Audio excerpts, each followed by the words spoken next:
नमस्कार, मी विनायक परब आणि आपण पाहताय लोकसत्ता गोष्ट आरोग्याची.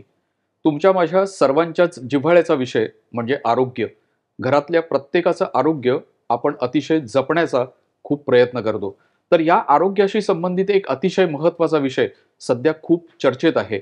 निष्क्रिय इच्छामरण असं त्याला म्हटलं जातंय आणि निष्क्रिय इच्छामरणाशी संबंधित इच्छापत्र असाही एक विषय येणाऱ्या काळामध्ये खूप मोठ्या प्रमाणावर त्याची चर्चा होणार आहे. तर नेमका हा विषय काय आहे, हे आज आपण या कार्यक्रमामधून जाणून घेणार आहोत. आणि त्यासाठी आपल्याकडे आलेले आहेत डॉक्टर निखिल दातार, जे अतिशय प्रसिद्ध स्त्रीरोग तज्ज्ञ तर आहेतच, पण आरोग्य हक्कांच्या संदर्भातली जी चळवळ असते त्याचे प्रणेते असंही आपण म्हणू शकतो. आणि सगळ्यात महत्त्वाचं म्हणजे गर्भपाताच्या संदर्भातले जे कायदे आहेत, त्यामधल्या ज्या अलीकडच्या काळातल्या सर्वात महत्त्वाच्या सुधारणा झाल्या आहेत, तर त्या सुधारणांच्या मागे डॉक्टर निखिल दातार हेच नाव आहे. तर आता आपण डॉक्टर निखिल दातार यांच्याशी संवाद साधणार आहोत. डॉक्टर निखिल, आपलं मनपूर्वक स्वागत. नमस्कार. लोकसत्ता गोष्ट आरोग्याची मध्ये निष्क्रिय इच्छामरण आणि निष्क्रिय इच्छामरणाचं इच्छापत्र असं आपण म्हणतोय. तर इच्छापत्र आहे, मग हे मृत्यूपत्रापेक्षा वेगळं आहे का, असा एक पहिला प्रश्न मनामध्ये आलाय. आणि दुसरं म्हणजे याच्यामध्ये पुन्हा दोन शब्द आहेत, म्हणजे निष्क्रिय इच्छामरण एका बाजूला आहे आणि त्याचं इच्छापत्र. तर याविषयी आपण सांगाल का, म्हणजे हे दोन शब्द नेमके काय निमित्ताने एकत्र आलेत? मुळात अगोदर विषय असा आहे की ह्यातले तीन जे शब्द आहेत, निष्क्रिय, इच्छामरण आणि इच्छापत्र, ह्या तिघांची आपण फोड केली पाहिजे. बरोबर. इच्छापत्र, मृत्यूपत्र साधारणपणे अर्थ दोन्हीचे तेच आहेत की आपण एक आपल्या इच्छा लिहून ठेवतो. साधारणपणे मृत्यूपत्रामध्ये आपण आपल्या प्रॉपर्टीच्या विषयी, संपत्तीच्या वाटपाच्या विषयी वगैरे वगैरे आपल्या इच्छा लिहून ठेवतो. त्याला आपण इच्छापत्र म्हणतो, मृत्यूपत्र म्हणतो साधारणपणे.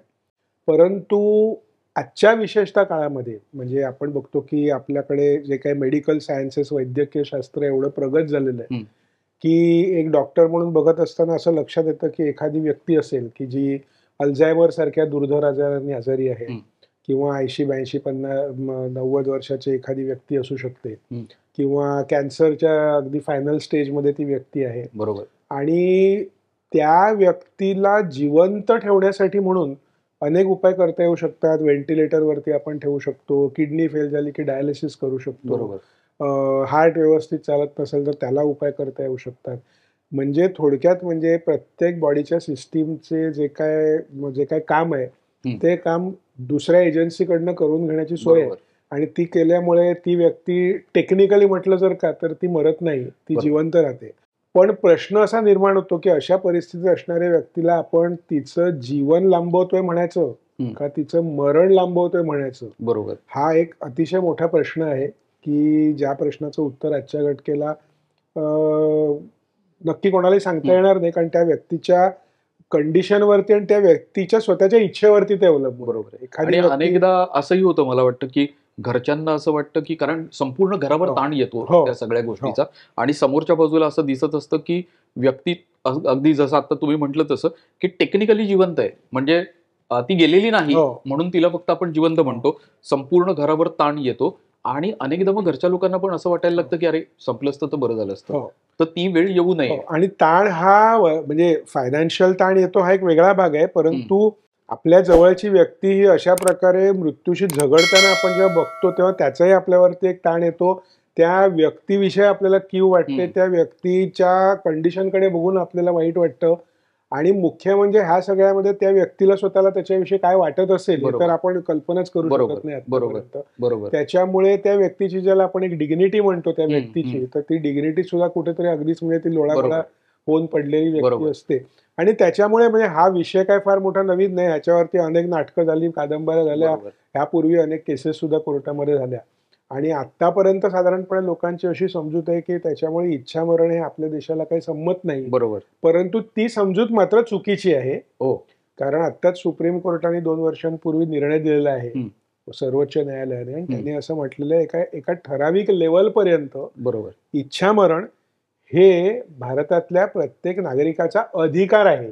बरोबर आहे असं त्यांनी म्हटलेलं आहे. म्हणजे नुसतं संमत आहे नव्हे, तर तो अधिकार आहे असं त्यांनी म्हटलेलं आहे. म्हणजे याचा अर्थ आपण गोळी घेऊन, इंजेक्शन घेऊन प्राणत्याग करू शकतो का आजच्या काळामध्ये? तर नाही, तसं नाही करू. बरोबर.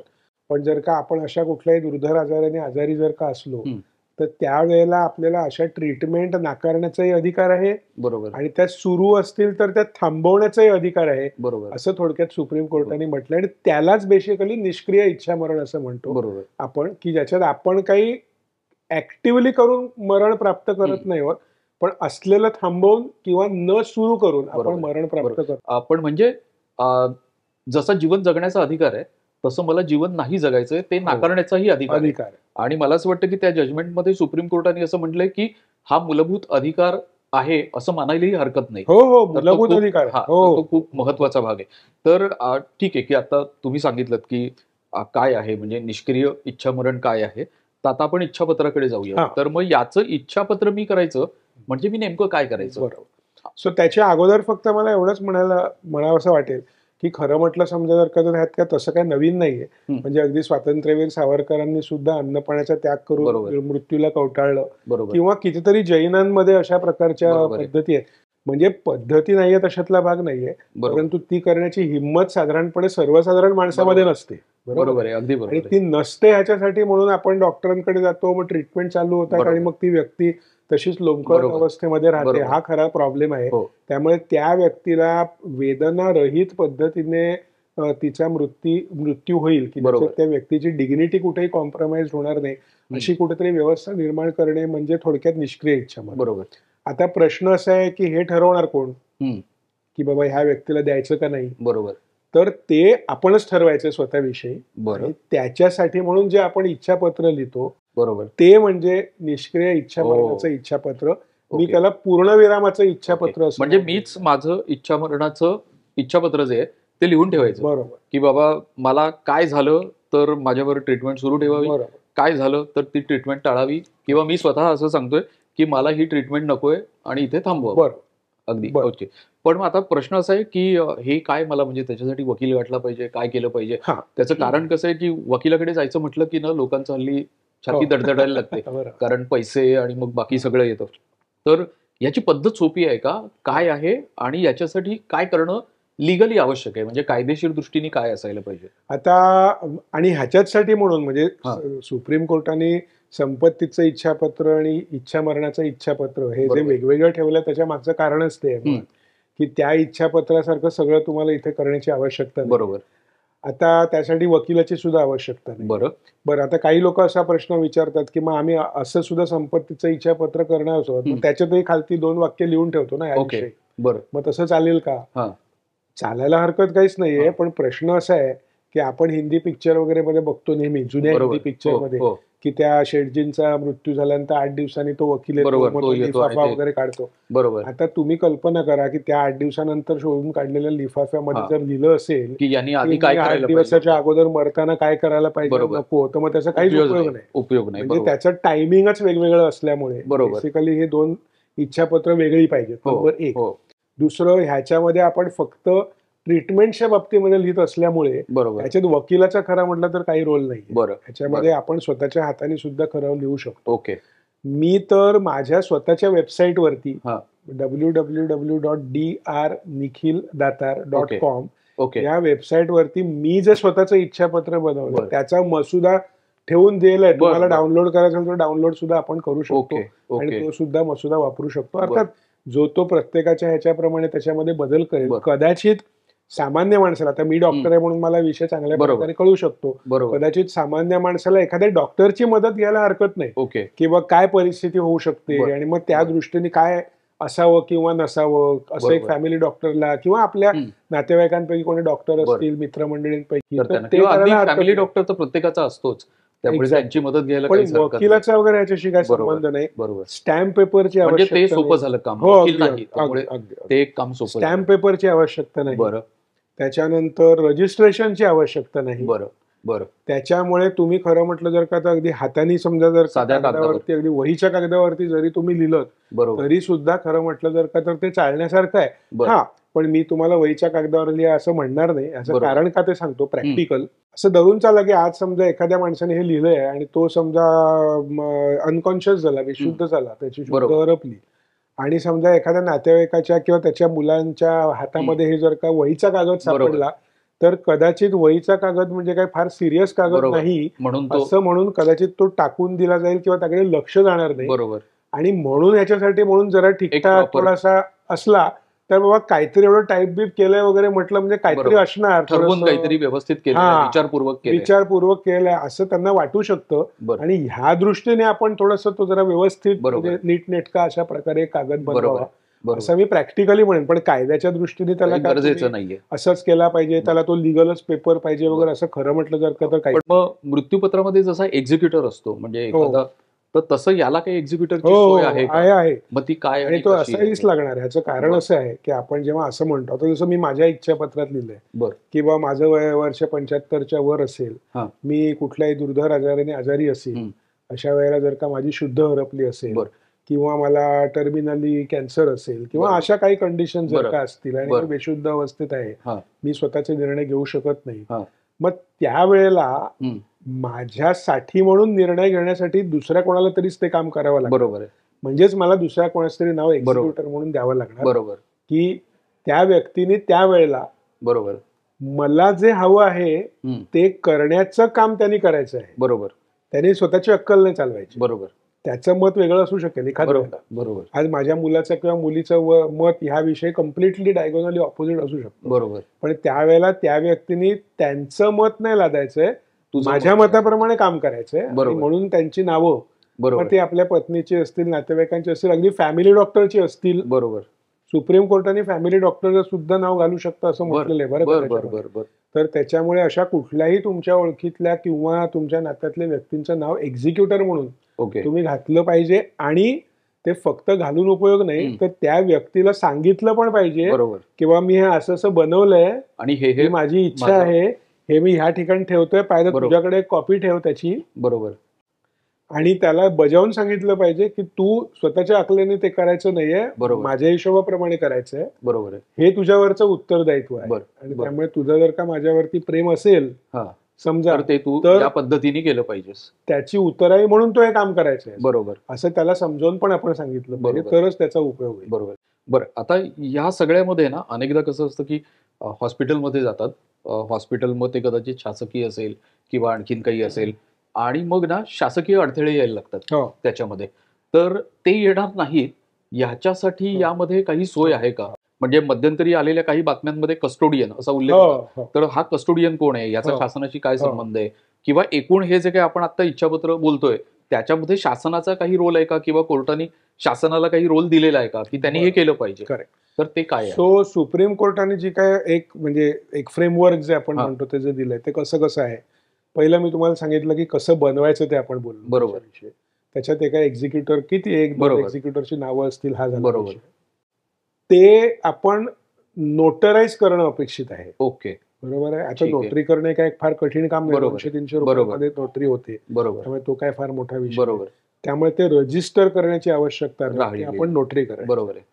आता ते नोटरी करून झाल्याच्या नंतर हम्म. सुप्रीम कोर्टाने एक दुसरी स्टेप ऍड केली आहे, ती ओके. म्हणजे कस्टोडियन. बरं. बरोबर. म्हणजे थोडक्यात म्हणजे अशी एक कोणतरी शासकीय व्यक्ती हम्म. की जिच्या हातामध्ये तुम्ही त्याची कॉपी नेऊन द्यायची आहे, बरं. की ती कशासाठी सोय केली असावी, तर हम्म. ती सोय अशासाठी ठेवलेली आहे की उद्या असं होता कामा नये हम्म. की उद्या मी बेशुद्ध झाल्यानंतर माझ्या मुलांनी काहीतरी गैरवापर करण्यासाठी हम्म. म्हणून काहीतरी माझे सह्या बिया बरोबर. घेतल्या, बरोबर. अंगठे घेतले वगैरे वगैरे, असं बरोबर. होऊ नये. ओके. ह्याच्यासाठी म्हणून आता मी चांगल्या शुद्धीत असताना आणि हयात असतानाच मी बरोबर. माझं इच्छापत्र बनवून देऊन जेव्हा मी द्यायचं. कस्टोडियनकडे त्याची कॉपी देतो बरोबर. आणि ती कॉपी मिळाल्याचा छप्पा मी मारून घेतो, हा. तर ह्याचा अर्थ कुठलीही थर्ड पार्टी हे म्हणू शकतं की बाबा ह्याच्यात कुठलाही गैरव्यवहार झालेला दिसत नाही. बरोबर. कारण 10 वर्षापूर्वीच डॉक्टरांनी दातारांनी जर काही सबमिट केलेलं आहे बरोबर. आणि तेव्हा ते धडधाकट होते बरोबर आहे. आणि 10 वर्षात त्यांनी त्यात काही बदल बदल केलेला केलेले नाही. नाही आहेत किंवा जे बरोबर. काय किंवा केले आहेत किंवा नाही बरोबर. किंवा जे काय असेल ते, बरोबर. त्या अर्थी त्याच्याविषयी त्याच्याशी कोणीही काहीतरी खेळखंडोबा करू करून शकत काहीतरी नाही. बदलाबदली वगैरे केलेली नाहीये. बरोबर. बरोबर. त्याच्यामुळे थोडक्यात म्हणजे गैरवापर होऊ नये याच्यासाठी बरोबर. म्हणून बनवलेली एक पद्धत महत्वाची म्हणजे कस्टोडियन. ओके. आता कस्टोडियनकडे तुम्ही ते दिलेलं आहे म्हटल्यानंतर बरं, आता माझा त्याच्या आधीचा एक प्रश्न असा आहे, मला कसं कळणार की कोण माझं कस्टोडियन? हा, सो आता हाच खरा प्रॉब्लेम आपल्याकडे महाराष्ट्रामध्ये निर्माण झाला होता. बरं. कारण की आता मी थोडीशी तुम्हाला म्हणजे मी जी जनहित याचिका जी मी दाखल त्याकडे केली. पण येणार होतो की म्हणजे मुंबई उच्च न्यायालयात जी जनहित याचिका तुम्ही दाखल केली आहे ती नेमकी काय आहे? हो. तर ते झाला विषय असा, की जेव्हा सर्वोच्च न्यायालयाने हा निर्णय दिला, माझ्या अंदाजाप्रमाणे 2023च्या शेवटाला असं तो हं. नाही 2022च्या शेवटाला तो निर्णय आला ओके. साधारणपणे. आणि तो आल्या लगेच मी माझी स्वतःचं हे इच्छापत्र. बनवलं, इच्छापत्र बनवलं. बरोबर. म्हणजे अनेक वृत्तपत्रांनी असं म्हटलं, की मी कदाचित भारत देशातली पहिली व्यक्ती असेन, हं. की ज्यांनी अशा सिस्टमॅटिक पद्धतीने सुप्रीम कोर्टच्या आदेशाप्रमाणे हे इच्छापत्र तयार. बनवलं. आणि बरोबर. मला तेव्हा हाच प्रश्न निर्माण झाला, जो हां. तुम्ही विचारलात आता, हां. की इच्छापत्र बनवलं, आता बरोबर. कोणाकडे द्यायचं? बरोबर. कस्टोडियन. मग मी जेव्हा चौकशी सुरू केली तेव्हा माझ्या लक्षात आलं, की कुठे कस्टोडियनच नाही बरं. नेमलेला अजूनपर्यंत. हां. मग मी आरटीआय फाईल केली. म्हणजे सुप्रीम कोर्टाचे आदेश होते पण कस्टोडियनची नेमणूक झालेली नव्हती. मग जवळजवळ वर्षभर हा सगळा मी संशोधनाचा कार्यक्रम केला, हं. किंवा कुठे आहे का कस्टोडियन नाही. हां. त्यावेळेचे जे कमिशनर होते मुंबईचे त्यांना मी पत्र लिहिलं, बरं. की बाबा हे माझं असं आहे, हं. बनवलेलं आहे, तुम्ही अपॉइंट करायला पाहिजे, केलेलं नाही. बरोबर. मग मी तुम्हालाच पाठवतो, बरोबर. तुम्ही त्याचं कस्टोडियन व्हा. त्यालाही बरोबर. काही उत्तर आलं नाही. ओके. आणि मग वर्षभर झाल्यानंतर मला असं लक्षात आलं, हं. की सरकार काही हललेलं नाही ह्या विषयावर. बरं. म्हणजे सुप्रीम कोर्टचा निर्णय येऊन वर्षभर होत आलं तरी सुद्धा काही सरकार हललेलं. बरोबर. आणि म्हणून मी 2024 मध्ये मी ही जनहित याचिका मुंबईच्या उच्च न्यायालयामध्ये दाखल केली. बरोबर. आणि त्याच्यात मी 3-4 महत्वाच्या गोष्टी म्हटल्या आहेत. हं. पहिला म्हटलंय ते म्हणजे की सुप्रीम कोर्टाने हा मूलभूत अधिकार आहे हे म्हटलेलंच आहे, त्याच्याविषयी बरोबर. काही चर्चा उरलेली नाही. बरोबर. सरकार म्हणून तुम्हावरती जबाबदारी आहे, की हां. ह्याची जी काय फ्रेमवर्क जे काय दिलंय त्याप्रमाणे व्यवस्था निर्माण करणं, बरोबर. ही तुमच्यावरचं उत्तरदायित्व आहे, तुमच्यावरची जबाबदारी आहे, पण ती बरोबर. मला झालेली दिसत नाही. बरोबर. त्यामुळे ते फ्रेमवर्क बनवण्यासाठी म्हणून मी ही PIL किंवा जनहित याचिका मी दाखल करतो आहे. हं. आणि मग त्याच्यात मी हे सगळे मुद्दे घातले, की बाबा कस्टोडियन नेमले पाहिजेत. त्याच्यानंतर त्याच्या पुढे दुसरा जो स्टेप आहे, हॉस्पिटलमध्ये काय केलं पाहिजे वगैरे वगैरे, ते आपण बोलू.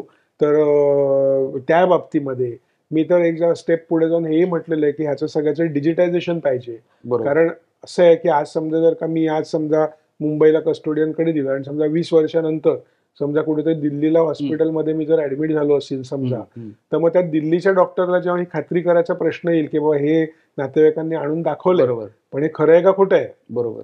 मग ती वेबसाईट वरती किंवा कुठेतरी पाहिजे ना ते. व्हायला पाहिजे. नाहीतर काय तो काय 20 वर्षानंतर काय मुंबई महापालिकेला फोन थोडी करत बसणार आहे, की बाबा खरं आहे का आणि खोटं आहे का वगैरे वगैरे. आणि त्यात काही जर गफलत झाली तर मग काय, म्हणजे कुठेतरी त्याचं डिजिटायझेशन व्हायला पाहिजे थोडक्यात.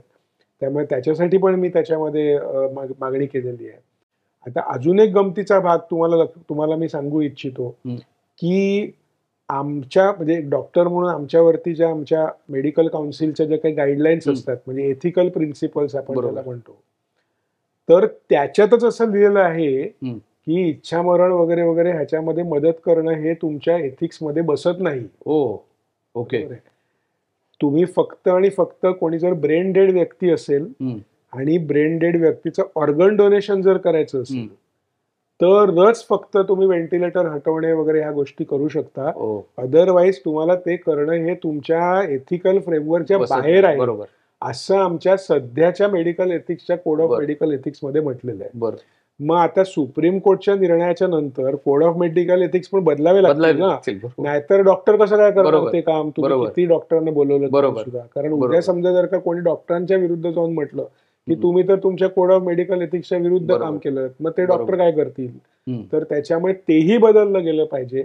म्हणून त्या आमच्या मेडिकल काउन्सिल ऑफ इंडिया, आता त्याचं नाव नॅशनल मेडिकल कमिशन आहे, तर त्यांना सुद्धा मी पार्टी बनवलेलं आहे. आणि अशा प्रकारची जनहित याचिका 2024 पासून चाललेली आहे. बरोबर. आणि आतापर्यंत त्या जनहित याचिकेमुळे आपल्या महाराष्ट्रामध्ये 413 कस्टोडियन्सची अपॉइंटमेंट ही ऑलरेडी झालेली आहे. त्याचं GR ऑलरेडी आलेलं आहे. ठीक आहे. आणि लोकांनी त्या कस्टोडियन्सकडे जाऊन आपापली इच्छापत्र द्यायला सुरुवातही केली.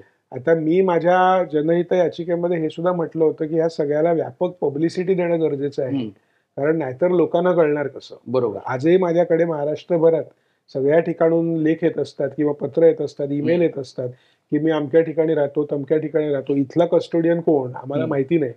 कारण की ते जर का लोकांना कळलंच नाही तर लोक कसं काय शोधणार तो विषय. बरोबर.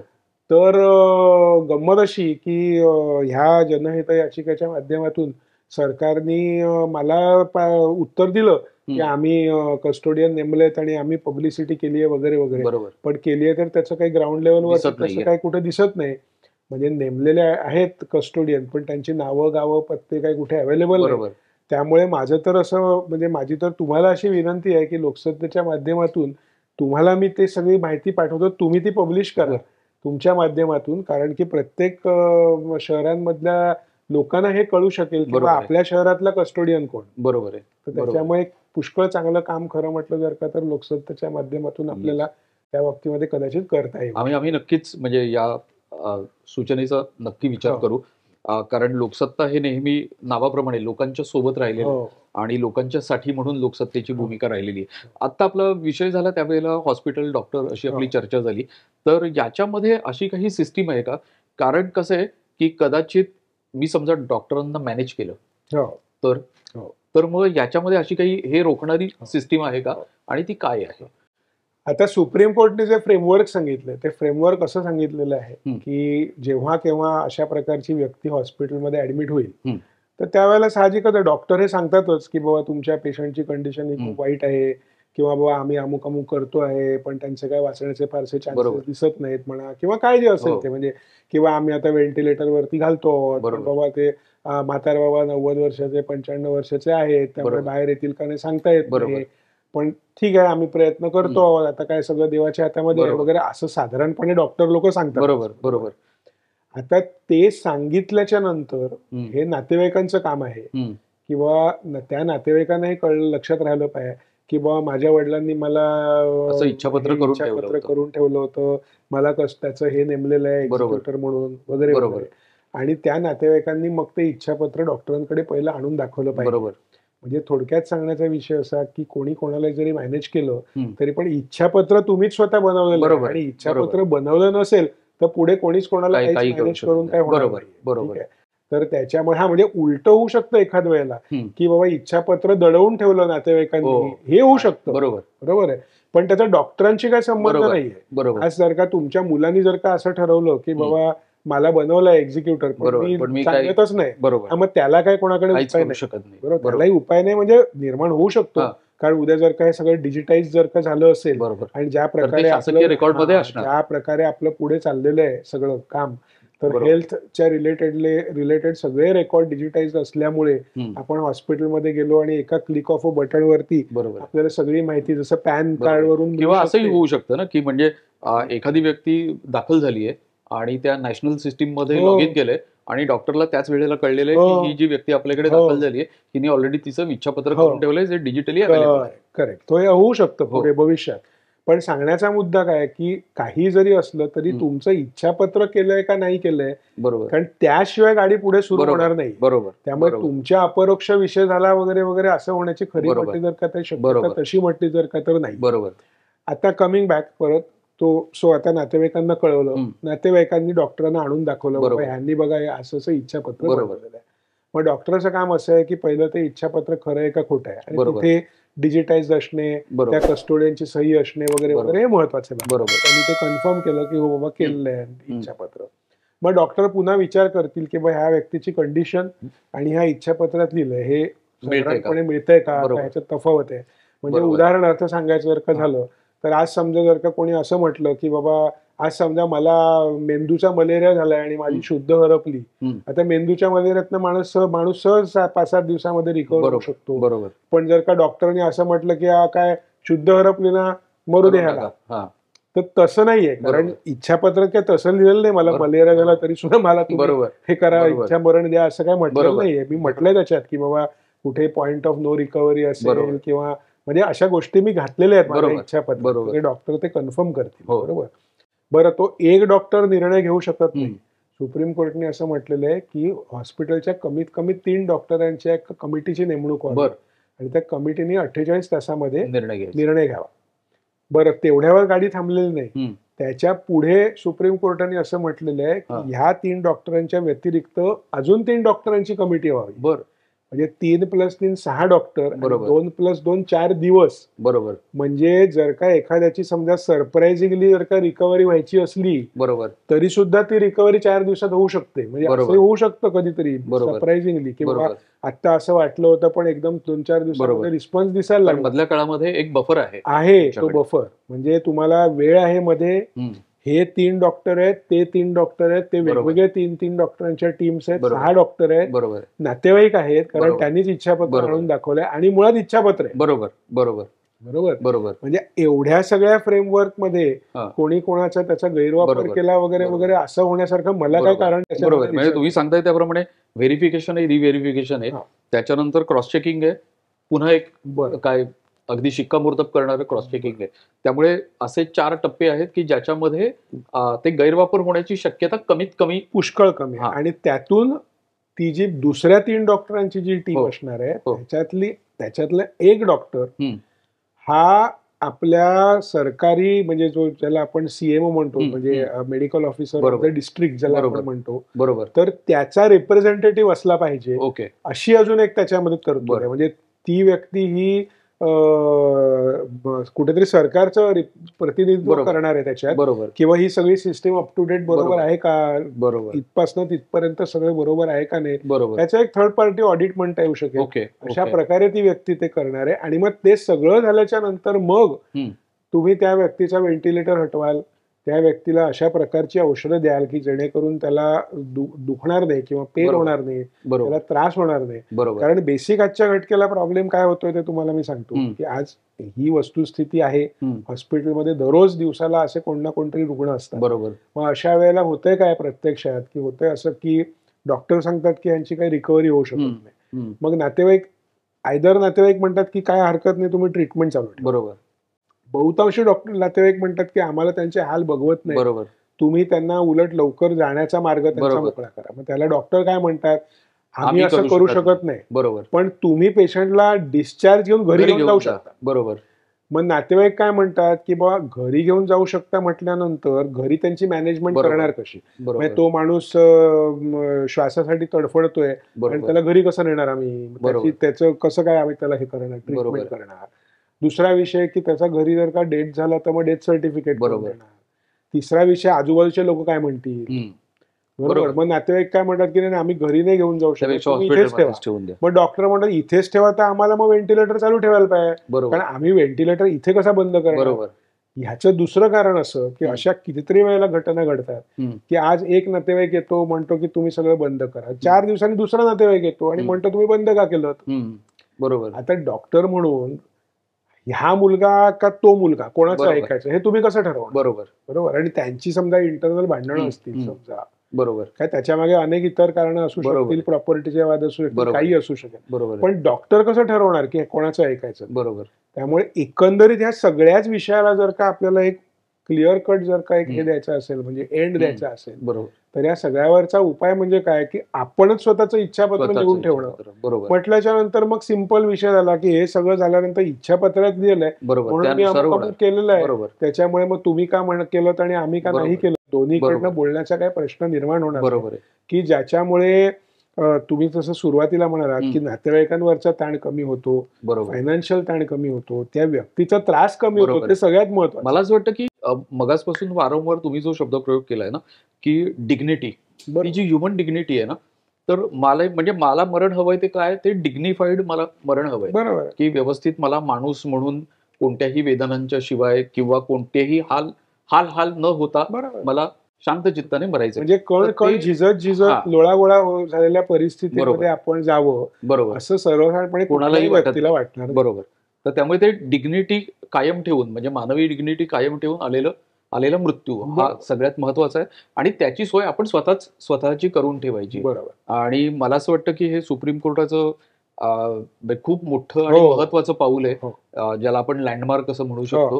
की त्याच्यामुळे खूप वेगळी सिस्टीम संपूर्ण देशभरामध्ये उभी राहते किंवा राहू घातलीये. मला एक छोटासा प्रश्न, म्हणजे हे सगळं संपवत असताना महाराष्ट्राबद्दल तुम्ही सांगितलं, तर देशातल्या इतर राज्यांमध्ये काय अवस्था, याबद्दल काही माहिती आहे का? देशामध्ये इतर राज्यांमध्ये कोणी खूप चांगलं सक्रिय पावलं उचलली आहेत हो. किंवा असं काही आहे का? कर्नाटकाने मध्यंतरी असं म्हटलं होतं की आम्हाला ही पद्धत बनवायची आहे. ओके. आपल्या विशेष सांगण्याची गोष्ट अशी की आपल्या मुंबईच्या उच्च न्यायालयाचं एक पीठ जे आहे हां. ते गोव्यामध्ये आहे बरोबर. आणि त्या पीठावरती गोव्यामध्ये जे मुंबई उच्च न्यायालयाचे न्यायमूर्ती. न्यायमूर्ती होते, तर त्यांनी गोव्यामध्ये असताना स्वतःचं बनवलं ओ. आणि ओके. गोव्यात ह्या प्रकारची पद्धत सुरू करण्याचा सुरू त्यांनी केलं. प्रयत्न ओके. केला. त्यानंतर मुंबईच्या उच्च न्यायालयातले दुसरे एक न्यायमूर्ती आहेत, त्यांनी त्यांच्या बरोबर. रिटायरमेंटच्या दिवशी हे इच्छापत्र बनवलं. बरोबर. म्हणजे कर्नाटकमध्ये काहीतरी हालचाल घडते, गोव्यात काहीतरी हालचाल बरोबर. घडते, महाराष्ट्रात हालचाल मी म्हणेन मुंगीच्या पावलांनी घडते. बरं. ह्या पब्लिक इंटरेस्ट लिटिगेशनमुळे हो. काहीतरी होत आहेत गोष्टी हम्म, थोड्या थोड्या हम्म. प्रमाणामध्ये. हम्म. मी संपूर्ण भारत देशातल्या सर्व राज्यांच्या हेल्थ सेक्रेटरींच्याकडे आरटीआय फाईल केलेला आहे. बरं. बरोबर. ओके. आणि ती माहिती माझ्याकडे आहे आणि ओके. त्या माहितीच्या हिशोबाप्रमाणे पाहायला गेलं तर, का ती माहिती जुनी आहे, 3-4 महिने झाले त्याला, हां. तर त्या माहितीच्या हिशोबाप्रमाणे या 3 राज्यांखेरीज इतर कुठल्याही राज्यामध्ये काहीच केलेलं नाही. ह्याच्याविषयी काहीही झालेलं नाही आणि त्याच्यामुळे मला माहित नाही, म्हणजे बरं. कदाचित सुप्रीम कोर्टात पण याविषयी याचिका दाखल करीन बरं. किंवा माझा तसा प्रयत्न चाललेला आहे. मला असं वाटतं की जसं मृत्यूपत्राचा विषय होता, म्हणजे आता अगदी आपण 40-50 वर्षांपूर्वीचं म्हटलं तर त्यावेळेला मृत्यूपत्र फारसं कोणी करत नव्हतं. हो. पण गेल्या काही वर्षांमध्ये एक खूप चांगली जागृती झाली आहे हो. आणि त्याच्यामुळे लोकांनाही लक्षात आलंय की हो. आपण जरी गेलो तर आपल्या नंतर वाद होऊ नयेत हो. म्हणून आपणच आपल्या हयातीत व्यवस्थित मृत्यूपत्र करून ठेवावं.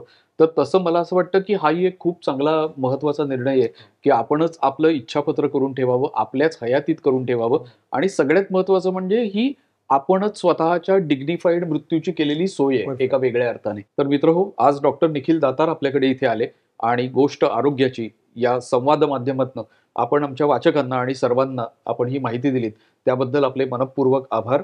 तर मित्रहो, आजच्या या गोष्ट आरोग्याची या भागामधनं आपण इच्छापत्र हा विषय समजून घेतला.